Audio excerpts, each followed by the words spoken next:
ഇന്ന് നമുക്കൊരു ചക്കയട ഉണ്ടാക്കാം. ചക്ക അരിഞ്ഞ് വൃത്തിയാക്കി മിക്സിയുടെ ജാറിലിട്ടിരിക്കുക. ഇനി ഇത് അരച്ചോണ്ട് വരാം. ചക്ക ഇതുപോലെ നല്ലോണം അരച്ചോണ്ട് വരണം. 1 കപ്പ് തേങ്ങയും ഒരു 6 ഏലക്കായും കൂടെ ഒന്ന് ചതച്ചോണ്ട് വരാം. ശർക്കരപ്പൊടി കുറച്ച് വെള്ളം ഒഴിച്ച് ഉരുക്കാൻ വെച്ചിട്ടുണ്ട്. 1 കപ്പ് അരിപ്പൊടി എടുത്തിട്ടുണ്ട്. ചക്കയേക്കാളും കുറവ് അരിപ്പൊടി മതി. ശർക്കര ഉരുകിയിട്ടുണ്ട്. ഇനി ചക്ക അതിനകത്തോട്ട് ഇടാം. ചക്ക അരച്ചത്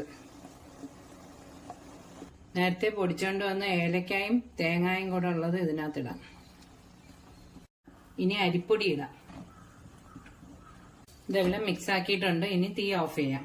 ഇതിലോട്ട് 1/2 സ്പൂൺ ചുക്കുപൊടി കൂടെ ചേർക്കണം. നേരത്തെ ചേർക്കാൻ മറന്നുപോയി.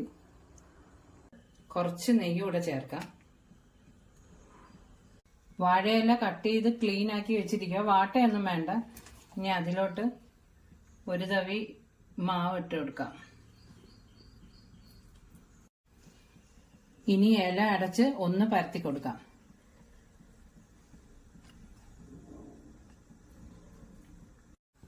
ചൂടാക്കാൻ വെച്ച സ്റ്റീമറിലോട്ട് ഇനി ഈ ഇലയുടെ ഇട്ട് കൊടുക്കാം.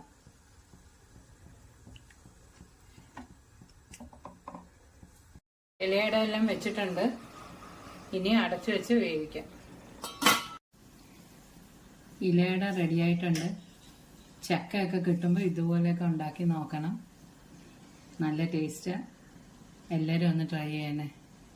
എല്ലാവരും എൻ്റെ ചാനലൊന്ന് സബ്സ്ക്രൈബ് ചെയ്ത് സപ്പോർട്ട് ചെയ്യണേ.